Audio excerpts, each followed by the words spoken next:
Donc, dans cette vidéo, je vais vous parler de l'actualisation de budget.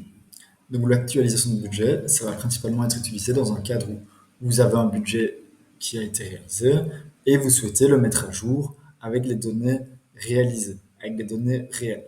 Donc, imaginons, on est au mois de juin, vous aviez fait un budget pour l'exercice 2023.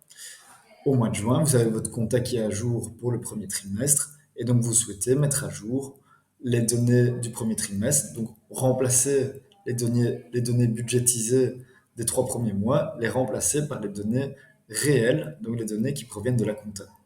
Ceci afin voilà, d'avoir des prévisions plus précises au niveau du compte de résultat annuel et aussi principalement, ce qui va être intéressant, c'est d'avoir quelque chose de plus précis au niveau de la trésorerie et d'anticiper d'éventuels problèmes. Donc dans ANA, on a l'opportunité de faire un suivi de budget. Attention, si vous voulez faire une actualisation de budget et que vous voulez faire aussi un suivi de budget, donc comparer le réel avec le budgétisé, attention, il faudra bien dupliquer le dossier pour pouvoir toujours faire le suivi de budget. Parce qu'ici, je vais remplacer les données, dans l'exemple que je citais des 3 premiers mois, par les données réelles. Et donc, du coup, je ne pourrai plus faire de suivi de budget parce que je vais comparer des chiffres identiques. Et donc, ici, pour l'actualisation de budget, donc là, si je prends par exemple mes revenus, simplement pour vous montrer, j'ai 12 fois la même valeur, même 24 fois la même valeur. Donc, pour tous les mois, j'ai les mêmes valeurs qui sont reprises dans mon budget. Avec l'actualisation de budget, j'aurai du coup pour les premiers mois, pour la période que je vais importer, j'aurai des valeurs différentes. Donc pour actualiser ce budget, donc j'appuie ici sur importer les données. J'appuie sur importer les données et après ici je vais pouvoir importer un tableau de produits et charges. Donc avec uniquement les données d'exploitation. Donc je vais garder toutes les données bilantaires qui étaient dans mon budget initial et je vais simplement remplacer les données d'exploitation pour les mois où je le souhaite. Je vais remplacer par les données réelles. Donc le type de fichier que je vais pouvoir générer. Donc ça, pour rappel, ici sur notre support, on vous explique comment faire générer des fichiers depuis la majorité des logiciels comptables belges. Mais donc le type de fichier que je vais pouvoir utiliser, une façon de travailler, je veux dire, la meilleure façon de travailler, ce serait de générer depuis son logiciel comptable un fichier où j'ai pour chaque mois, j'ai les données pour chacun de mes codes comptables. Ça, c'est la première façon de travailler. Une autre façon de travailler, donc là ici, l'avantage avec ce fichier-ci, c'est que je vais pouvoir réaliser une seule importation. Si mon logiciel comptable ne me permet pas de générer ce type de fichier et que je veux importer les données des 3 premiers mois, il faudra que je fasse 3 importations dans ANA. Donc que je génère 3 fichiers dans mon logiciel comptable et après, je vais faire mes 3 importations donc pour janvier, février et mars. Une autre façon de travailler, ce serait de générer un seul fichier pour mon trimestre et donc du coup d'importer les données du trimestre dans ANA. L'avantage, c'est que je fais qu'une seule importation. Le désavantage, c'est que j'aurai exactement les mêmes valeurs pour janvier, février et mars. Donc ici, dans mon exemple, on va dire que j'ai un fichier tel que celui-ci. Donc là, j'appuie sur importer les données et importation d'un tableau de produits et charges. J'appuie sur suivant. Je vais aller chercher mon fichier qui est celui-ci. Et donc là, ici, donc il a bien reconnu que c'était bien tabulation d'émetteur entre colonnes, séparateur de décimales, virgule. Première ligne est-elle un titre? Non. Si, c'est bien un titre. Ensuite, ici, le type de fichier, je suis un fichier avec des soldes mensuels. Et donc, je peux aussi travailler avec un fichier type débit crédit si je le souhaite. Au niveau du code comptable, c'est ma colonne 1. L'intitulé, ma colonne 2. Le premier mois importé, ce sera ma colonne 3. Et donc ici, je souhaite importer les données que sur 3 mois.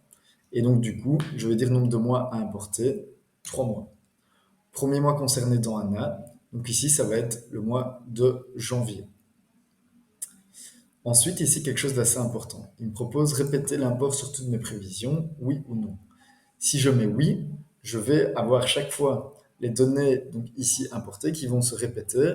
Donc tous les 3 mois, chaque trimestre, j'aurai les mêmes valeurs. Alors que si je mets non, j'aurai uniquement mes 3 et uniques mois qui seront remplacés par les données réalisées dans ma compta. J'appuie ensuite sur importer. J'attends quelques instants que le tout s'importe. Et donc, pour rappel, ici, avec l'actualisation de budget, ça n'a aucun impact sur ma situation bilantaire. Donc, aucun code bilantaire, donc que ce soit mes investissements, mes créances, mes financements ou mon bilan de départ, ne seront modifiés. J'aurai uniquement mes données d'exploitation sur lesquelles j'aurai eu des modifications.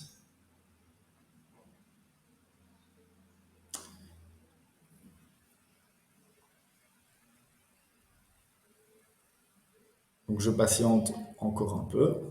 C'est possible que ça dure quelques secondes.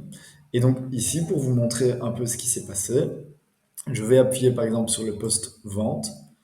Je vois déjà ici qu'il me met un message en rouge dans le sens où il y a eu une personnalisation de mes valeurs. Et donc ici, je vois que pour janvier, j'ai un certain nombre, février également, mars aussi, et à partir d'avril, j'ai tout le temps le même montant. Et donc, c'est-à-dire qu'il m'a bien actualisé pour les 3 premiers mois les valeurs. Et donc ça, même chose, je peux peut-être montrer aussi au niveau des frais généraux. Donc au niveau des frais généraux, je vois également, si je prends le loyer d'hiver, je vois également qu'il m'a pris des valeurs pour janvier, février, mars, et à partir d'avril, il a les valeurs qui étaient dans mon budget.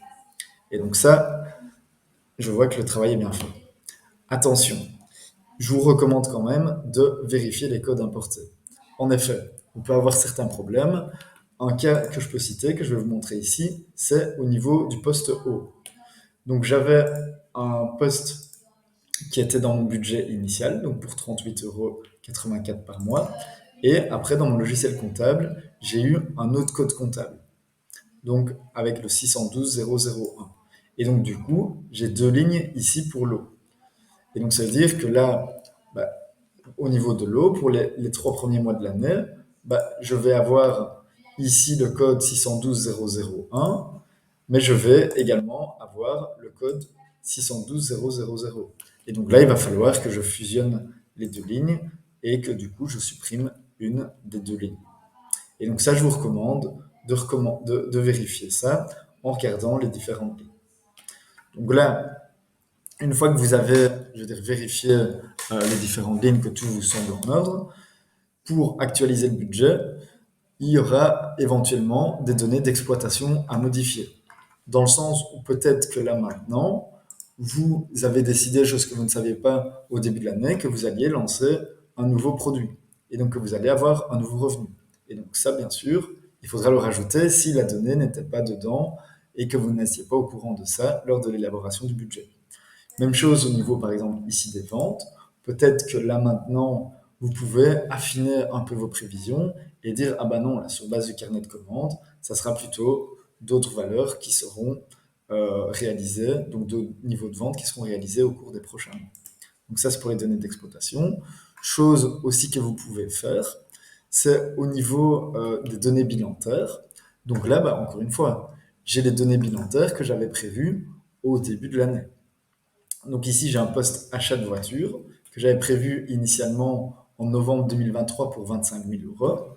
Et donc, si je sais déjà maintenant, donc lors de l'actualisation de mon budget, qu'au final, ça sera autre chose, dans le sens où je sais que mon garagiste m'a dit que ça sera seulement en février 2024, parce qu'il y a des retards sur les lignes de production et que ça va me coûter 26 500 €, je peux adapter ça. Même chose au niveau des délais de paiement, par exemple. Si je sais que mes délais de paiement ne sont pas les mêmes dans les faits que ce que j'avais mis dans mon budget, je vais pouvoir modifier les délais de paiement. Donc ça, toutes des choses importantes à réaliser pour une actualisation de budget. Une fois que vous avez tout mis à jour, ce qui serait important, ce que je vous recommanderais aussi, surtout si vous voulez travailler la trésorerie, ça sera de regarder votre tableau de trésorerie. Donc là, ici, je vois la courbe. Je regarde, donc ici, imaginons que moi, je suis là au mois de mai 2023. Je vois que je suis censé être à moins 178 512 €. Or, dans les faits, je ne suis pas à moins 178 000, mais je suis à, euh, à moins 78 000 euros. Donc j'ai un différentiel de 100 000 euros entre les deux.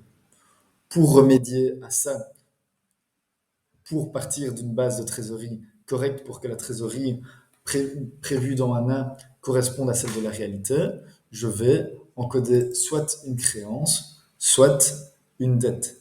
Donc ici, je souhaite que ma trésorerie soit améliorée de 100 000 euros et donc je vais créer une nouvelle dette que je vais appeler par exemple correction trésorerie pour 100 000 euros. Je ne vais pas mettre d'intérêt dessus. Et je vais la mettre à partir, par exemple, de janvier 2023. Donc là, une fois qu'elle sera créée, je vais retourner dans ma trésorerie et je verrai que pour le mois de mai, je vois que je ne suis plus à moins 178 000 euros, mais je suis à moins 78 000 euros. Et donc que ça correspond avec ce que j'ai réellement sur les comptes en banque de l'entreprise.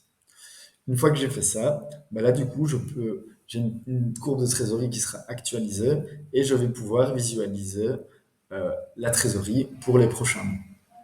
Si je le souhaite, bien sûr, je vais pouvoir imprimer mes nouvelles prévisions, donc imprimer mon nouveau rapport et le donner à mes différents partenaires financiers.